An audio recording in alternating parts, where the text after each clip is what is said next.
of our career development talk, which is our third installment. We are very excited about this career development corner because we get to learn and grow in our careers.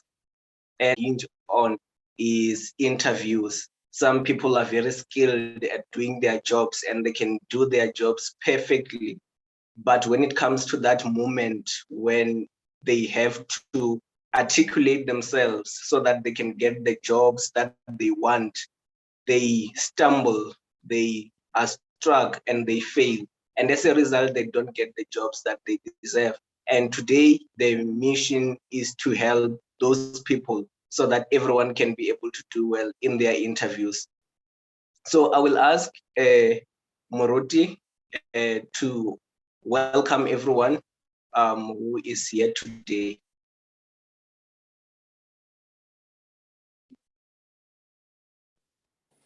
Greetings, Bazalwani, in the most wonderful and precious name of Jesus. Okay, it's such an honor and a privilege to have you joining us today, to the Career Development Corner team. Thank you so much for always organizing these things for us.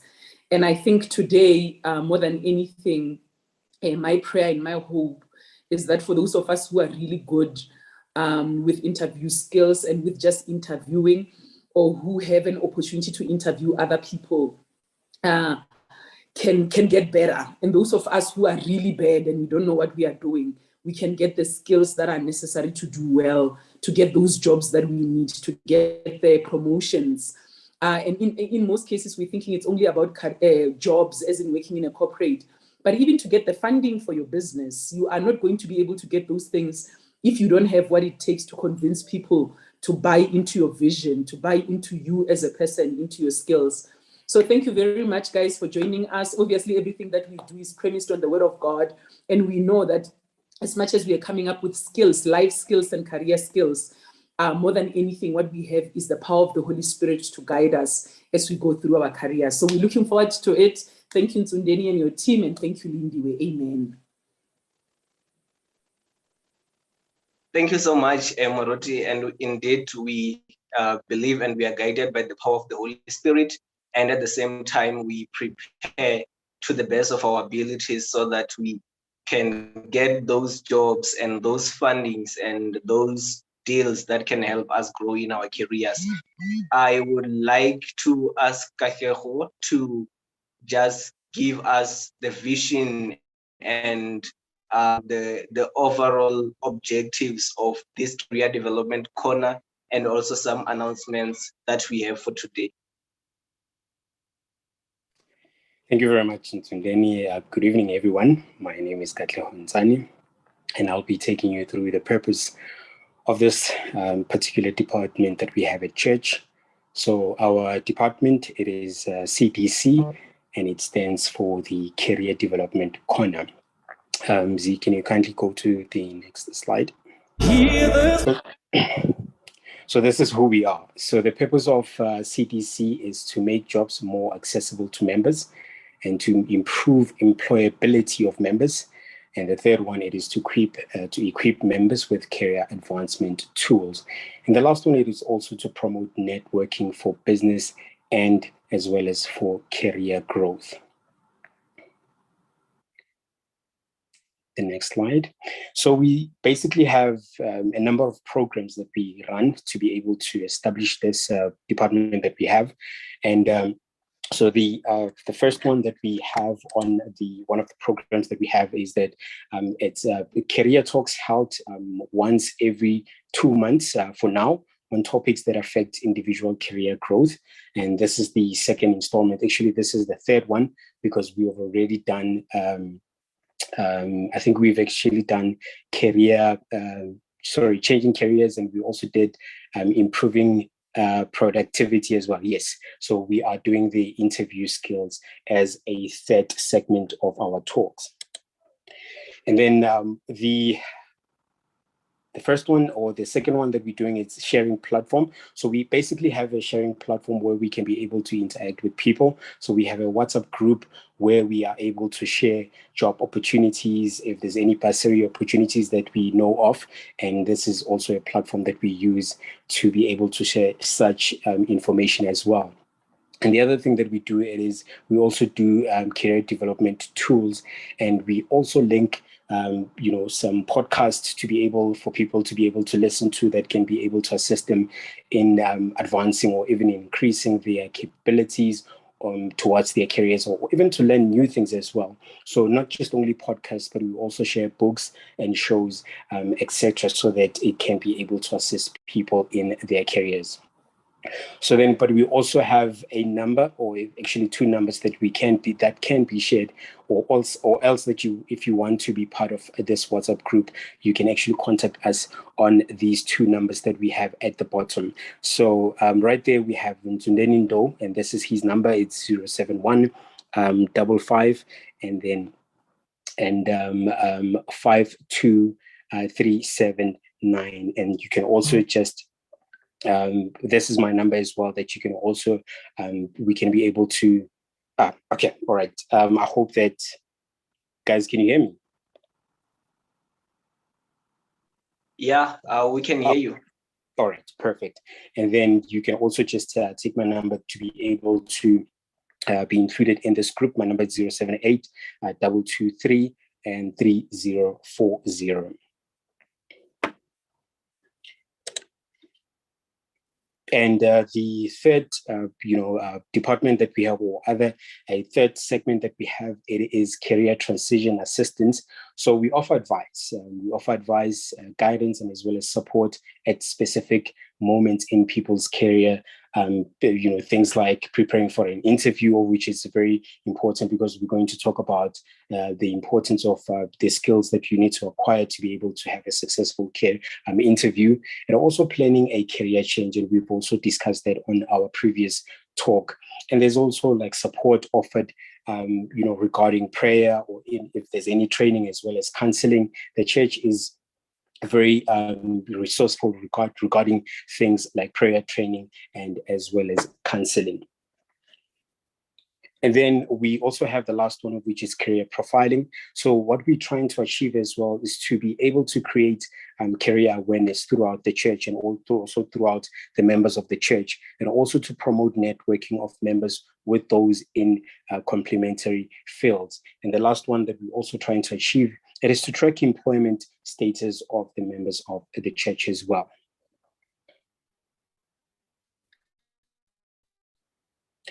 And lastly, then we have mentorship, and then we help graduates transition to the working world, and as well as to provide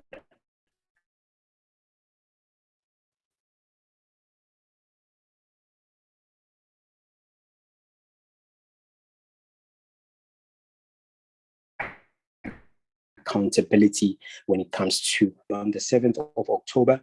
And it is a very big one because we will be talking about salary negotiations, and we will be led by Mr. Bohani Hlongwane on the 7th of October. So please do diarize the date, because I think this is quite crucial as well in our careers.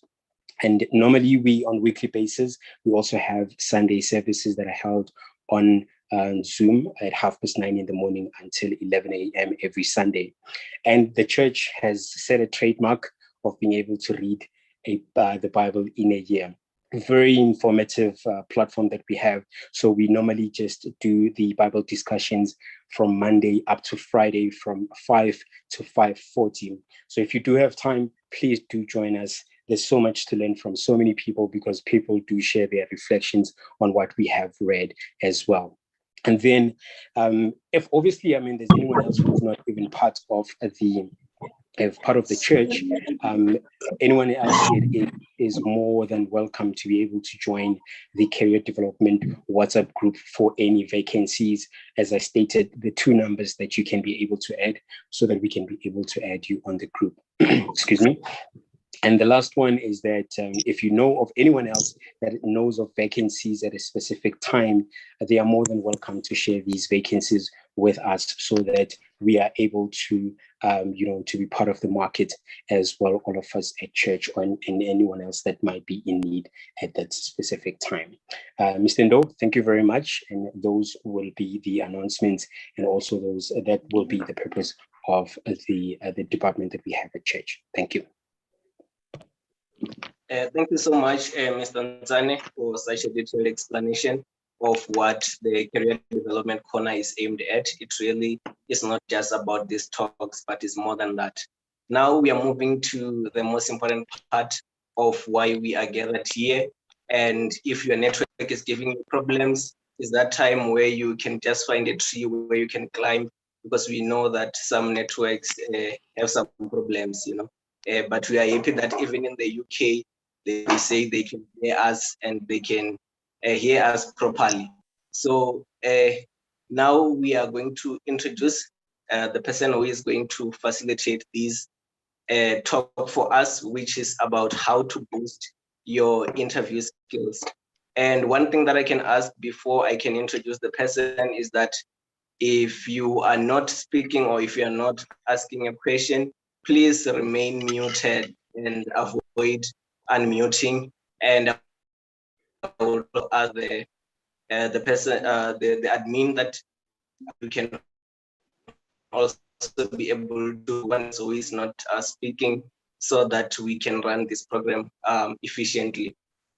So, ladies and gentlemen, our facilitator for today is none other than our very own Lindiwe Magidimisa. As you know her, she is a wife, she's a mother, but more than that, today she is in a professional board, and she's a chemical engineer with more than 10 years of experience in the mining industry and also in management consulting, where she has dealt with issues such as strategy and also performance improvement, those kind of things.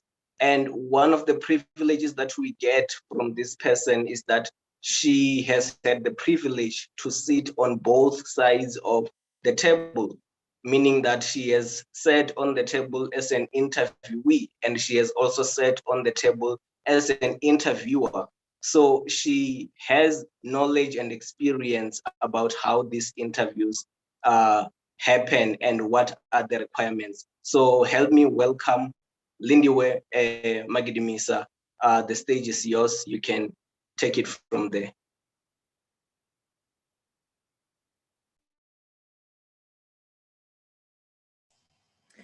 Thank you very much, Nsundeni.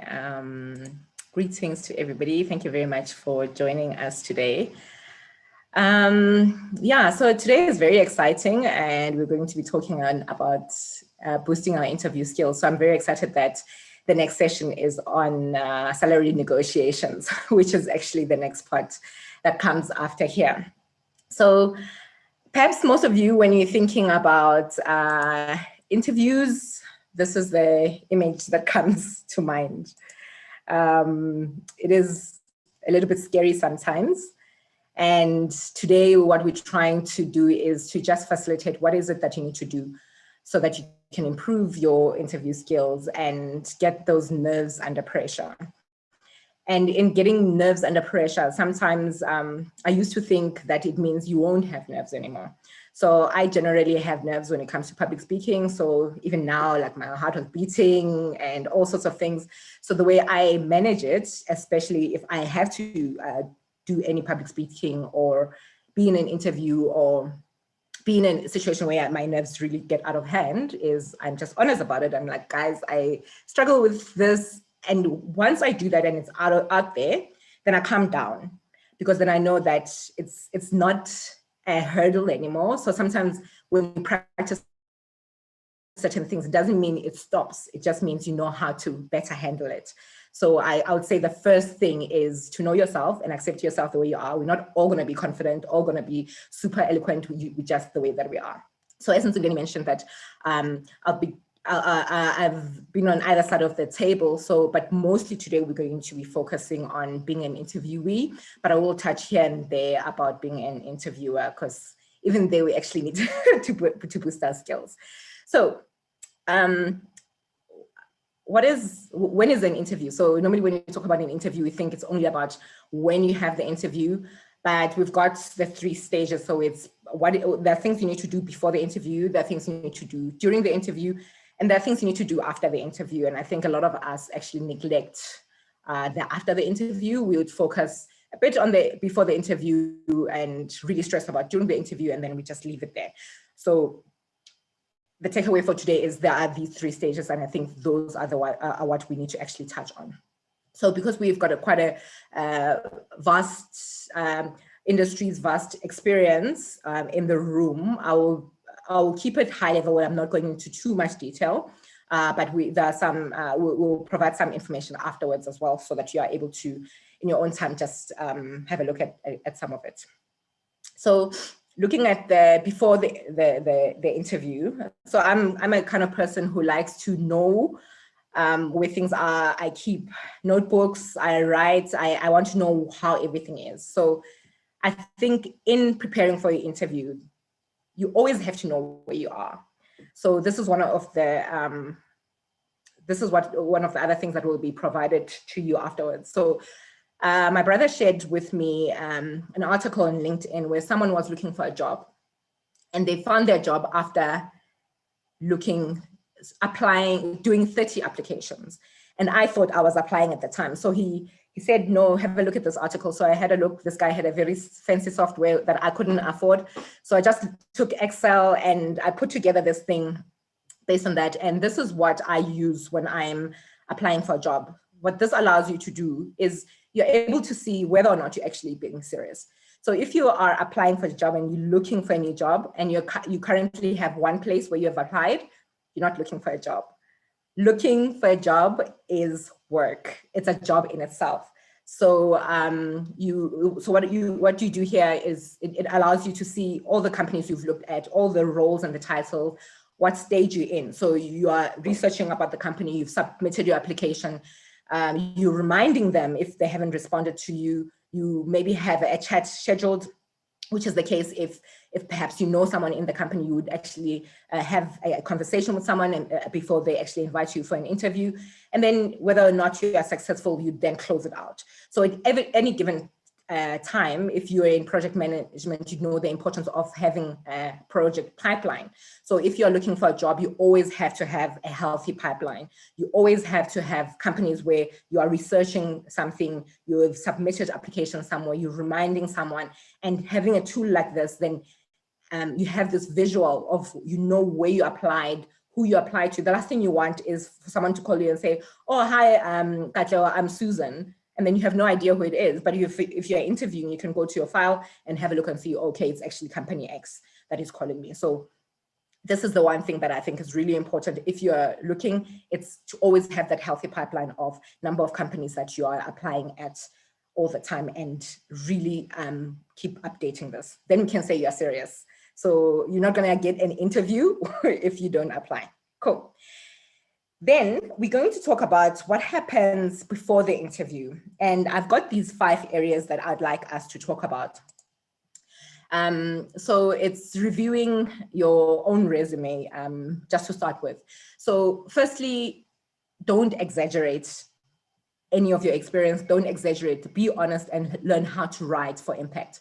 So gone are the days where you have one CV that is just generic. So what you do now is you go in and you look at the role, you look at what are they looking. So you can make sure that what they're looking for, you actually highlight that in your CV. And these days, what they do, if you have hundreds of applications, they put them into a software and it then looks for keywords. So you need to then adjust your CV so that you are using the keywords that they're using in the application. So that they are able to pick up your CV. Otherwise, it gets lost among all the other CVs. So it's not exaggerating what you're doing, but it's just using the right language and the right terminology so that they can pick you up. And then the other thing is then you have to know what is in your resume. The last thing you want to get to this to the interview, and then they say, oh, please walk us through your CV, and you actually need to sit and think about it. Then it just looks like you're just lying about everything. And the second one is to do your background research. Now, if you're going to a certain company, you can't get there. The only thing you know about the company is what it has been on the job spec that has been sent to you. So go in, there's internet these days, go in and read about the company. Depending on how senior you are, it may be sufficient that you just know what the company is doing and where it is that they're based, what countries, where they operate. But if you are more senior, you need to then go into the financial. You need to know where they are market-wise. Are they a market leader? Are they sort of in the middle? Are they a small player? How are they doing financially? Are they doing well? How have they been doing for the past couple of years? So it also has to be like really related to your role, and know what the company stands for, because sometimes that's one of the questions they're going to ask. So, but why do you think you your culture is aligned to the organization? And then also research about the role, so that you can know what kind of role you're going to be doing. And the same role might be different in different companies. So know what it is, because sometimes you call it different things. So know exactly what it is that you're going to do. If you know people in that company, speak to someone. And if you know people who are doing that similar type of role in different companies, speak to those people. So don't only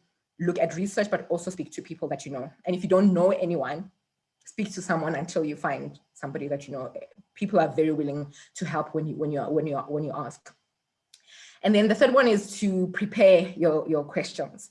So the last thing, when I'm sitting on the other side of the table, if you can see this person is really not prepared, it's really not nice. So you want to prepare. So so you need to know what kind of interview you are going to. So is it just, are you going to have 5 interviews? Or are you just going to have the one? So those are the things you ask the person who's actually facilitating the interview process.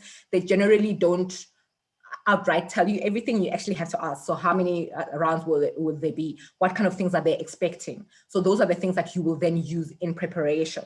So there are many resources. YouTube is a great resource. So if you, for example, going to be doing some case interviews, you might go into a McKinsey or a Bain site where they actually do extensive interview training. So you want to be absolutely prepared so that you know how to answer the standard questions, but also to remind yourself that, especially if you've been working for a long time, you might forget some of the things you've done. So you want to go through your CV and just practice some of the things so you can remind yourself what it is that you're doing. So what my friend and I did the last time when one of us was interviewing is we'd then sit and ask each other questions, and in answering the questions, then the person can give you feedback on how your body language is. And if you're alone, you can just put your phone and just record yourself and see how your body language is, and see if you're mumbling or not. And normally you'd mumble if you are not very prepared. So what I normally advise if you're answering is just to always have the 3 steps. So if after they ask the question, is it's the opening, it's the body, it's the closing. And in the closing, you sort of giving the purpose of what this whole thing is. But all of this you learn through practicing for interviews. And for this, it'll also be different for different levels of seniority, but also different types of roles. So if it's a very technical interview, you might need to perhaps code or something. So you really need to know what kind of interview you are going to. Then you must prepare your questions that you're going to ask them. So the last thing you want is at the end, they're like, oh, do you have any questions? I tell you, if somebody says, no, I don't have questions, I am completely turned off, because then it means either they're not interested or they really haven't prepared. But in asking questions, though, you don't ask the questions for the sake of asking questions. And this is where the research comes in. So you would have researched some things, and there's some things that are not on the internet. Then you would say, oh, I read this about you. What about this? Or what are your feelings about this? This also gives you an opportunity to show off some of the things that you are interested in, and they can see that you have certain knowledge. Because what sometimes happens with questions is they don't go in the direction that shows off your strengths. And in your questions, that's where you can do that. So always prepare questions where it's a question, but it's done in a way that shows off your skills and your interest, and they can see that you're actually a person who is interested. It may be that you've researched and you've seen that they have an article where they're struggling with something. So instead of a question, you might say, oh, I saw this in your website. This is what I think about this. So that's how you can also show off some of your skills that they didn't necessarily ask the questions. And then the last one is to prepare your wardrobe. So it's very important that you are presentable and you're not just rocking up wearing whatever. So prepare and don't wear something that you've never worn before. The last thing you want is to be pinched by your clothes and you don't really know what it is that you must expect. Cool. Right, so let's then go ahead to the interview itself.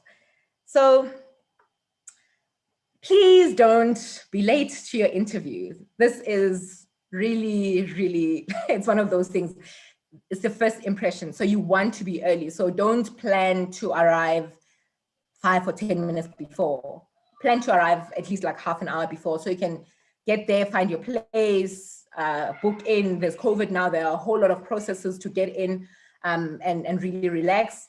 And if it's an online interview, don't be late either. Get in there. So sit and be ready and try and dial in at least 5 minutes beforehand so that if there are any technical glitches, you can actually do something about it or even call them so that you can do anything. So even 10 minutes beforehand would be really great. So this is how interviewing would have looked back then, where you're arriving and you're greeting everybody. And I mean, it might be a bit different these days where it's online. So here, I think you can see the guy on the top there, he's sort of dressed formal and the top half is still in his pajama pants. So there are a lot of people who think different things here. I don't really think it matters. I just know that I'm thinking, what if something happens and I need to stand up and close the door? I don't want them to see my pajama pants, but it's up to you. Whatever you're comfortable in just being comfortable. So you can see the lady at the bottom is holding a phone, so that might not work as well. So try and be on a laptop, or if it is a phone, put it and prop it up so that you can actually be free and express yourself instead of having to hold it. I mean, it also doesn't look great when a person looks like this in the interview. You sort of want to be back when they can see you and they can see your body language. So you can see there on the right, the lady is sitting there with the laptop. They can see her hands and all of that. So I think all of those things are important, where body language is very important. So when you're online, you also want to make it as natural as possible. Right. So the things that you need to do during an interview, first of all, is to really be polite to everyone. So the reason why I'm saying on the interviewer side of things, we also need a lot of training is because sometimes interviewers are very mean, and they can be mean for various reasons. They were maybe forced to do the interview and they don't really want to, or they have their own candidates that they want to be successful, and you just happen to be there disturbing the whole process. So remain polite to everyone from when you're coming through the door, not just the people who are interviewing you.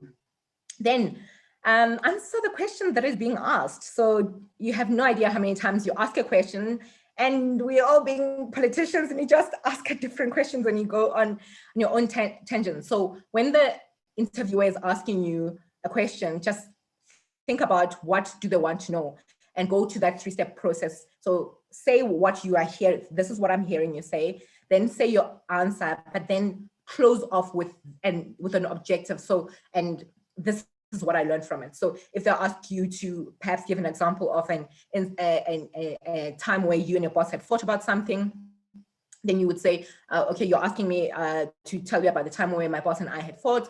This is what happened. This is how we resolved the issue. And from that incident, this is what I learned. Or from that incident, this is how I've decided to go forward. So don't just answer, but also give them a purpose. They want to see something. So always close off with a purpose or a learning or a takeaway from that instance.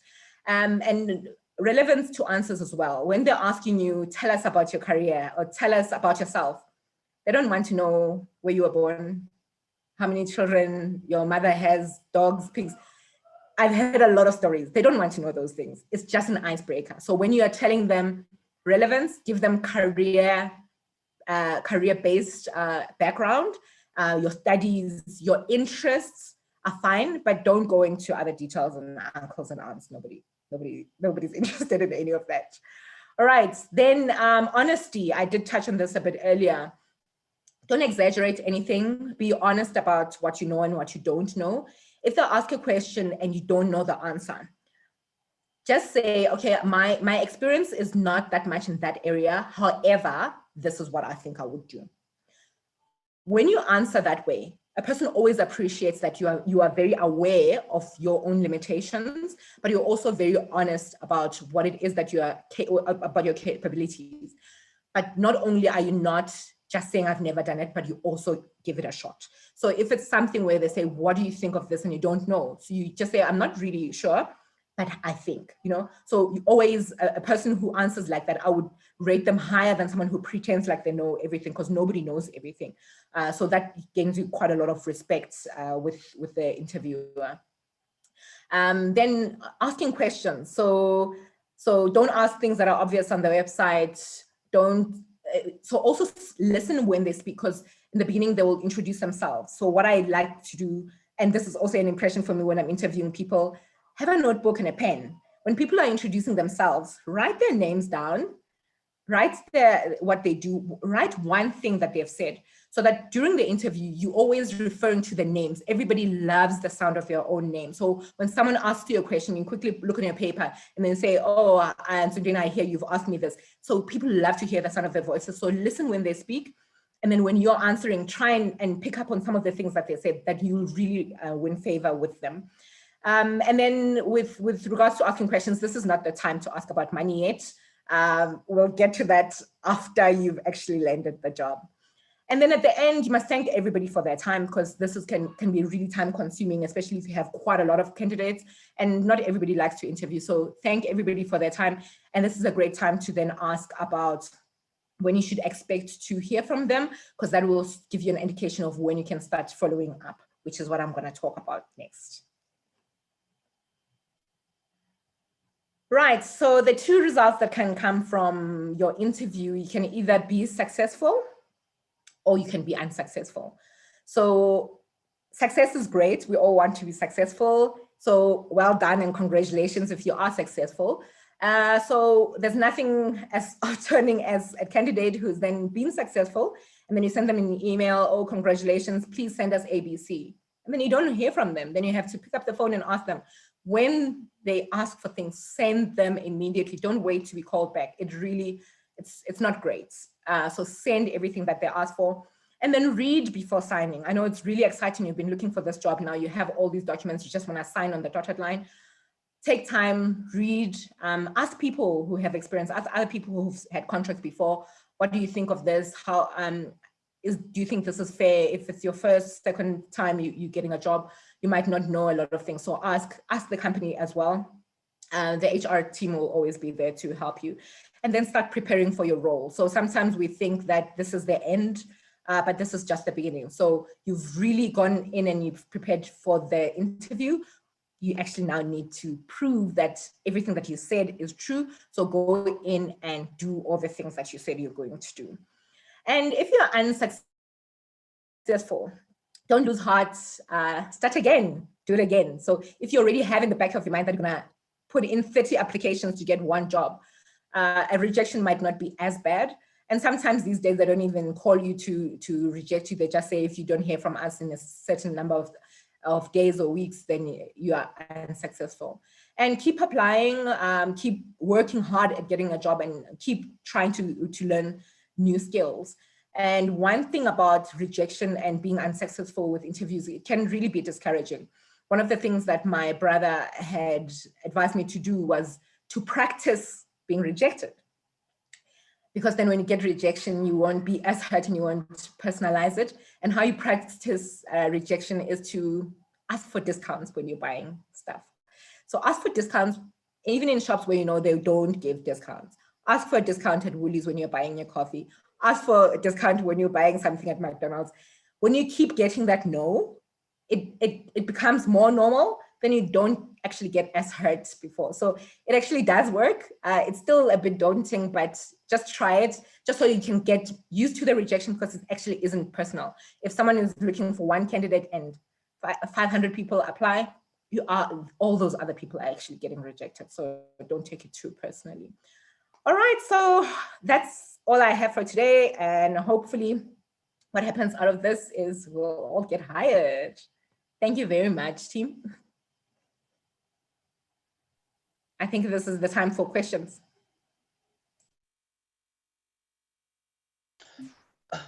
Yes, indeed.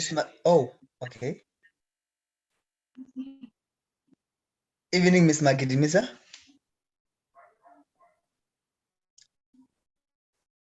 Good evening, Mr. Magidimisa. Hi. Thank you so much. Then start us off first.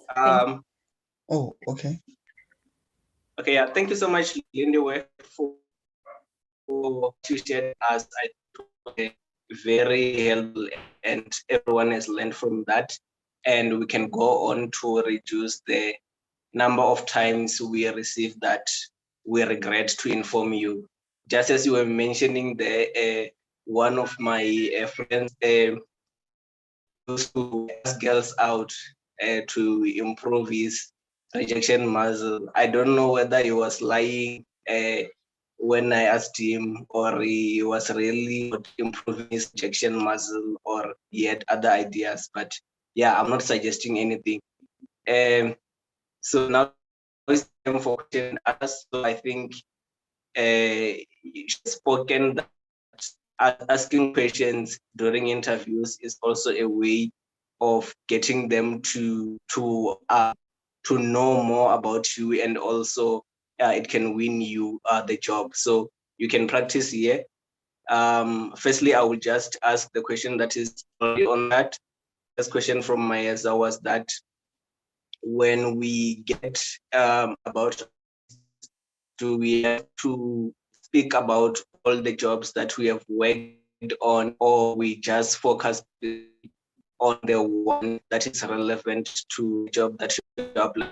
So you can tackle that one, and after that, if you anyone has a question, you can just raise your hand, and then we can give you a platform to ask your question.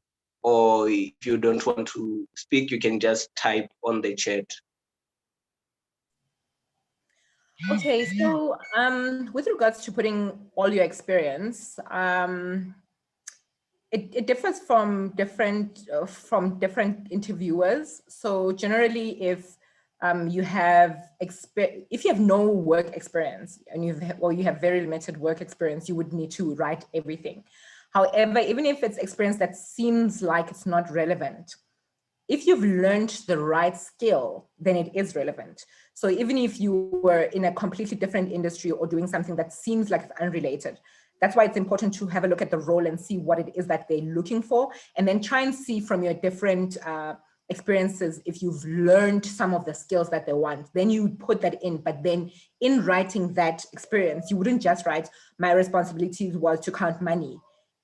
In your responsibilities, you'd be very clear to say, it was the accountability, it was the responsibility, it was the honesty, like some of the qualities that they're looking for. So I would say, I don't think it's wrong to put everything, but just make sure that what you're putting, you pull what is relevant. Don't leave it up to the interviewer to try and figure out what you've learned from the role. All right, thank you. So one of the questions that we have is, I don't know if it's directed to you, Lindy, from Nditwani, is that do you assist with interview preparation? I think it's directed to you.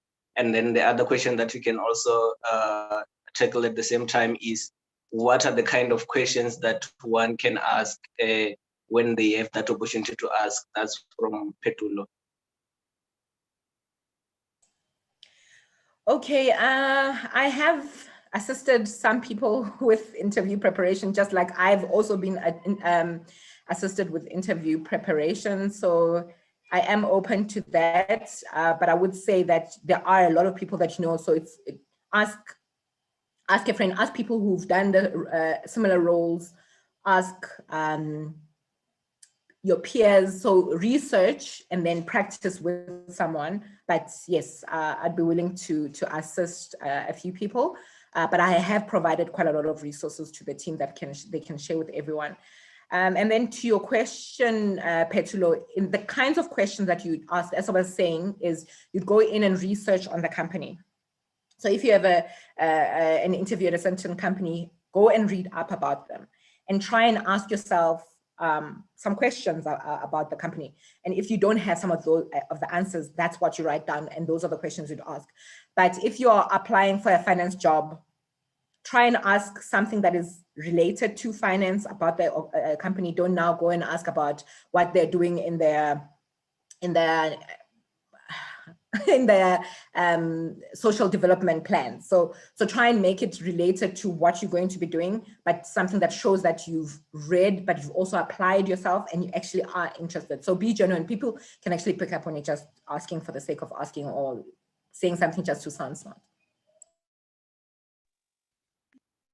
Thank you. And then just to add to that, as the career development corner, we also assist.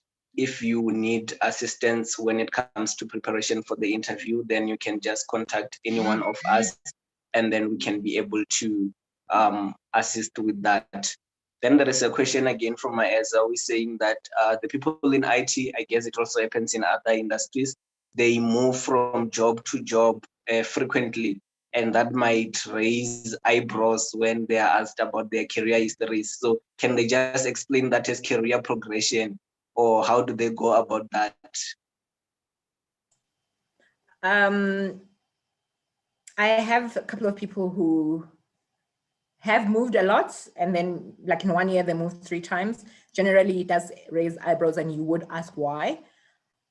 If you think it's too much and you don't want to show it, you might exclude it from your CV, but there's going to be a gap in your CV. So that question might come anyway. So you might as well prepare for the question if it comes. But when you're answering that question, it would be very clear to say, this is why you moved. And in answering that question, when someone's answer is always money, or I fought with the boss, or they're horrible people. So in the answer, so the answer that you get is actually what matters more than the frequency the person moved. So it could be that if you say in industry 4 months is acceptable, then I guess the people who are interviewing would know that 4 months is acceptable.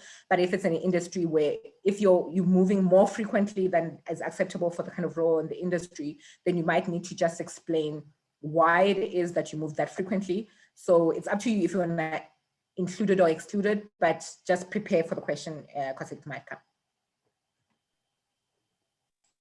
Thank you. So now I will give an opportunity to those who had raised their hands.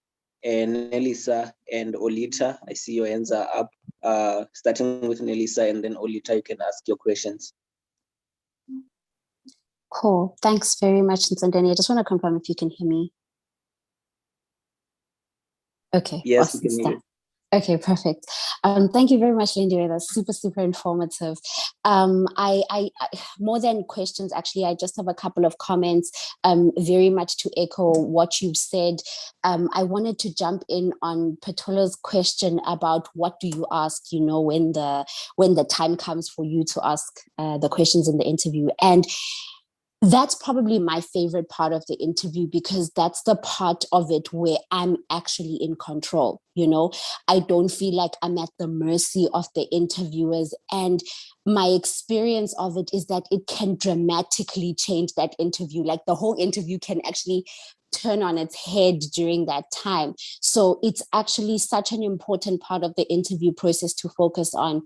And I know for myself, when I think about the questions that I should be asking, I always say, what am I genuinely interested in knowing, you know? And it speaks to the point that you were making about not asking questions for the sake of asking the questions, but ask a question for which you're genuinely interested in the answer. You know, it's one thing to go through the company financials or the annual report, but ask yourself, do I care? And if the answer is no, don't ask that question. You know, for me, like the types of questions I normally ask when I'm coming into a role are very much strategic questions. So the first thing would be like, what is hot on the agenda? Is my department working on a massive project? Are they doing a massive overhaul? Is there a directive from like senior management to dramatically revamp something? That's what I want to know, because that's going to impact my role. I ask about my predecessor. I ask about the person who was in the role. How were they successful in this role? And what is the person hiring looking to change now that they're looking for someone else? What gap do they want to bridge? I once had an interview where one manager said to me, look, Nelisa, I'm not great with people. So I'm going to need someone who's going to bridge that gap for me, someone who's going to be a little bit more personable, you know? And that was good intel, because you know in which corner you can play to make sure that you're a valuable employee to your manager. Yeah, so that was like the one thing. And then the second thing I wanted to share as I look to wrap up was you don't have to attend all the interviews. When your CV is out there, you will get like so many calls from recruiters, from companies. And I found that attending too many interviews was actually very counterproductive. Like it wasted everyone's time, but also from an esteem perspective, it actually put me in jeopardy because the likelihood of being rejected is more, because when you're accepting every single interview, you haven't really thought about how suitable you are for the role, you know. And there's something about being approached for a job where we think we can't say no just because the phone call came to us, you know. So that's really what I wanted to share with the platform. Thank you very much.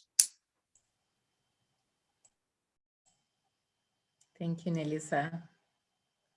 Guys must listen to Nelisa. She got a job in the country.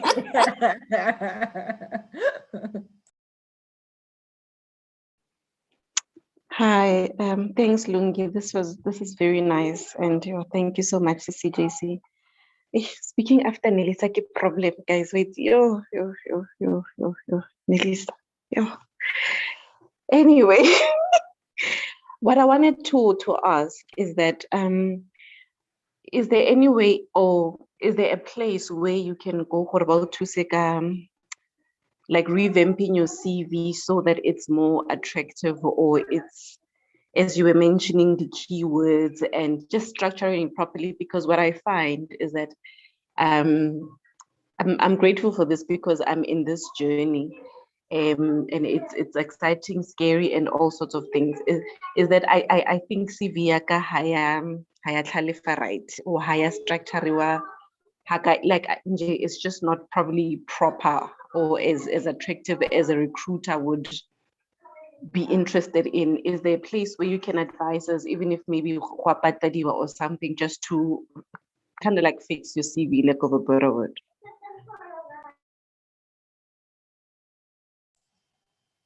Sundin, I don't know if I get that. I think it's one of the services you provide.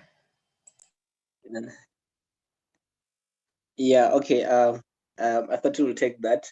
So so right now at the corner we don't have recommendations yet, but it's one of the objectives that we are working on. So just like you have requested now, you have just alerted us. So we are going to look into areas where you can get assistance from that. Thank you for raising that. And also thank you to Nelisa for just weighing in, and just to anyone else. So it's not just about questions. So if someone asks a question, we don't just leave all of them to Lindy. Where if you have an answer, you are also welcome. So this is an interactive platform. So I'll just read two more questions from. So maybe to answer then, Olita, I do have a couple of places where you can pay, where they can assist you with your CV. But before you even go to places like that, it's to ask anyone who's in your circle who's recently gotten a job. They did something right, so you can ask them to help. But I can also assist. Maybe we can have a limit of a number of people I can assist, just so that we can get the ball rolling.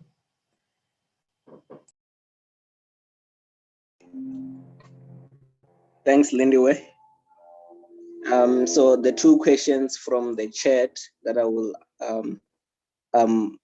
raise is from Petulo. Is saying, is formal wear really necessary when going to an interview, or it depends on the position that you have applied for? Like for an example, if I applied for the engineer position, will it impress the interviewers if I wear attire related or aligned to the position? And then he puts work suit maybe in brackets. Interesting question.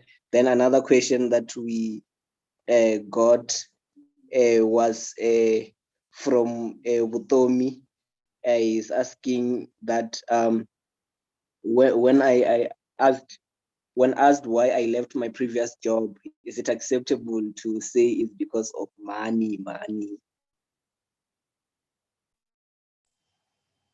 Okay, I'll answer the one about money first. So I think we also all need to just remember that interviewers are humans. So they have their own stereotypes and their own views on certain things. So some people, it's acceptable that you can say you left because of money and they would take it okay. And other people would not take it well that you said you're leaving for money. And some of the answers, if you said you're leaving for money, the interviewer might say, okay, so what happens if somebody else gives you more money? So when somebody says they're generally leaving for money, you are sometimes nervous that if you give them an offer and their current company counter offers them, then they won't come, they will stay. So if their only motivation is money, it's a little bit worrying. So in one of the previous CDC talks, Pastor Chocho spoke about intrinsic and extrinsic drivers. So if your only driver or your only motivator is money, it may be a problem. But if you left for various reasons and one of them was money, it might land a little bit better than if it's just money. So if it is just money, a lot of people wouldn't take that very well for the reasons I've stated. Then Petulo, with regards to what you should wear, I used to be very vocal about what you should wear. Why should I wear heels? Why should I wear formal clothes? Because I mean, really, it's my body, wada wada. Again, the person who's interviewing you is the one you are trying to impress. So if you don't care what everybody else thinks, that's fine. But just know that unfortunately, in the world we live in, somebody does judge you on your appearance. And they also judge you on how accepting you are of general rules. People relate better with people who seem to adhere to the social norm. So it's the social norm to be formal in interviews. So nobody's saying you must go and buy a really expensive suit, but just to be presentable. And perhaps wearing a work suit to an engineering interview is okay, but the norm for interviews is to be a little bit more formal. So I would say weigh your options, but also know that sometimes if you deviate too much from social norms, you seem like a rebel and nobody wants to really hire a rebel. So it seems like you're a rebel. You're not necessarily that. It may be that you come in dressed in, I don't know, in sneakers, and people think you don't want to comply, and then you blow them away in the interview. But that's just a risk that you take. Thank you, Lindy. So if you want to ask a question, you can just raise a hand or you can ask on the chat. I don't see a hand now. So I will just read the ones that I see on the chat. So there is a question from Furumakani saying, how do you ask a company about an area where you have noted there is a gap or an opportunity for improvement without making it sound like you are undermining them? And then let's see, there is also a question from Hauhelo, which says, if they ask you something you don't know of, or rather have very little knowledge of, does that somehow count to your disadvantage in the interview? Can I leave the first question to Nelisa, and then while you're preparing that, I'll answer Hauhelo's one.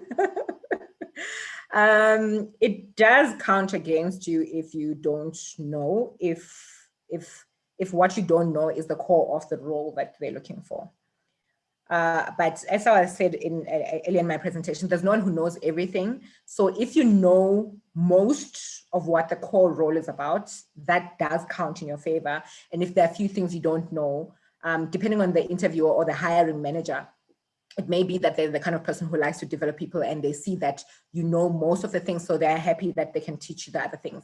But if you don't know most of what is core to the role, then yes, it will count against you. But also be honest, as I was saying, be honest about not knowing certain things. But that's why it's very important to understand what the role is about, so that you don't apply or go to interviews or roles where it's really out of your area, and it's just, then you don't know anything, then that's obviously then not great. So try and go to things where you are qualified and then prepare, but you might still end up not knowing everything, and then just be honest with that. But as long as the bulk of what you know is what they're looking for, that should be fine. Then Nelisa. Just to repeat for Nelisa, the question that was asked, So the question was that if you see that there is an opportunity for growth in that company or some point of improvement, how do you then tell them without making it sound like you are undermining them? Okay. I think the best way to do that is ask the question, but don't try to answer the question yourself as well. You know, if you've identified a gap, ask what the company is doing in that area. You can even make reference to how you've seen that their competitors, for instance, are doing this, this, and this. But is this something that the company is thinking about? Is this something that the company is exploring? Is there an initiative internally to address this type of need, or is it not of focus? Like, pose everything that you say as a genuine question so that you give yourself an opportunity or room to receive an answer. If you ask the question in the sense that, oh, well, I see that you guys are not doing this. This is what you're not doing, and this is how it could be better. Then you're setting up yourself to fail because you've immediately established yourself as an expert on the subject. Whereas asking the question in just a very open way to trigger the conversation or to trigger the thought then gives them an opportunity to explain, for instance, why the gap still exists, why they've chosen the stance that they've chosen.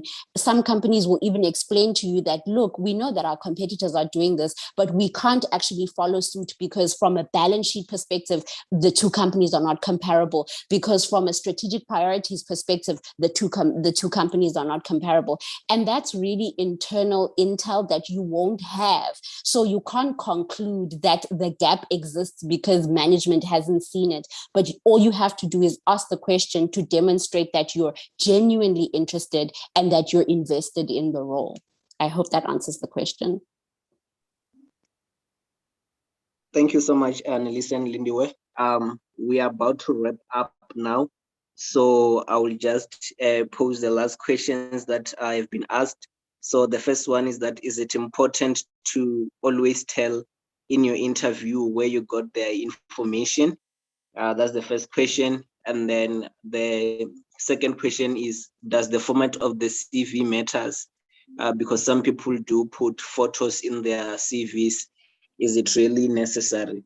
Let's see if you can tackle that. Okay.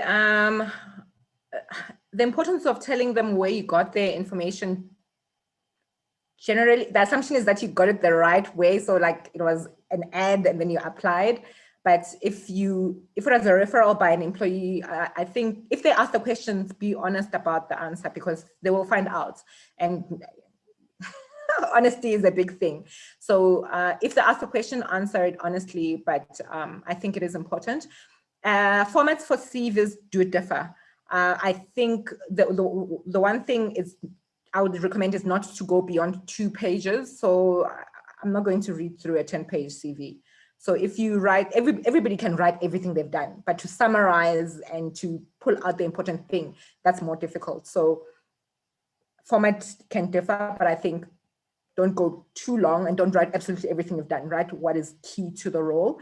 And then with pictures, I think it is just related to whatever you prefer, but there are photos on LinkedIn and I guess people just feel like LinkedIn CV, might as well put a picture. So there's no really steadfast rules about that. Thank you so much. Thank you so much, everyone. I think we have come to the end. Just to wrap it up before we can leave, there is a poll that we have. So I'll just ask that poll be displayed. And while that poll is getting ready, I saw Kakleho also had a hand up. So we'll just give her the last opportunity to ask a question. It will be the last question that we'll be taking. Thank you, Mr. Ntimbeni. Hi, everyone. So my question is in relation to, I think, language barriers. Like some people, the issue is not really that we don't know the answers. The issue is we struggle with articulating ourselves and especially us expressing ourselves in the global language being English because it can be quite shaky. What advice would you give to someone who's probably has an interview maybe in a couple of days, but they feel like the one hurdle that's in front of them is a language barrier?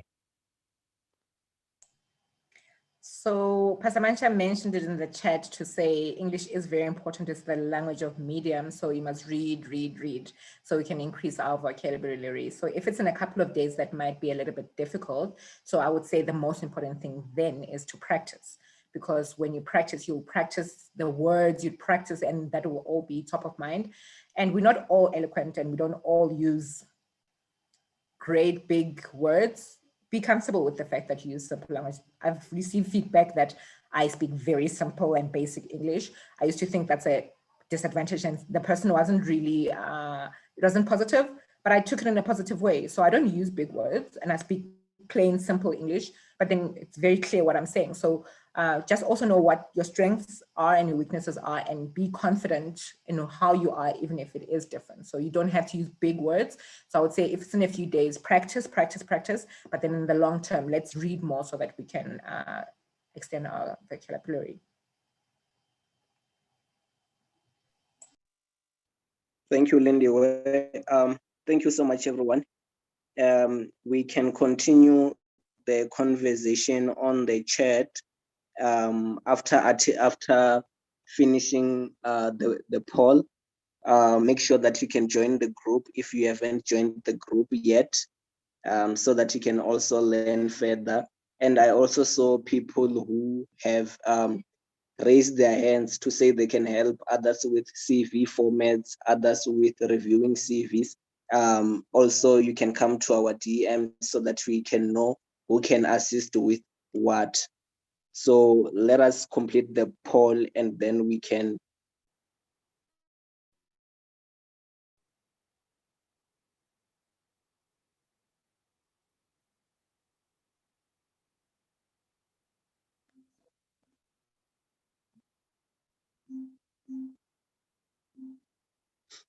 So for anyone who wants to get the recordings later, they will be shared on the social media platforms. So you can just follow at CJC Africa on both Facebook and YouTube. Then you can be able to get the recording, and also feel free to share the recording with those who did not attend today. I will ask Mukhadi to close us in a word of prayer.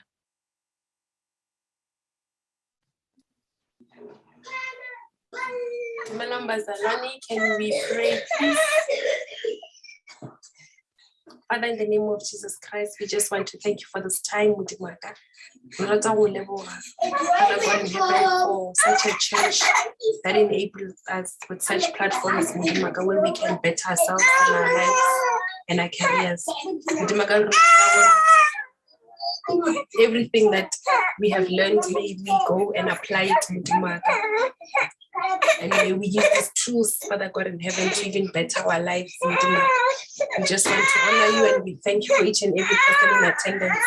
In the name of Jesus Christ, amen. Amen. Amen. Thank you so much.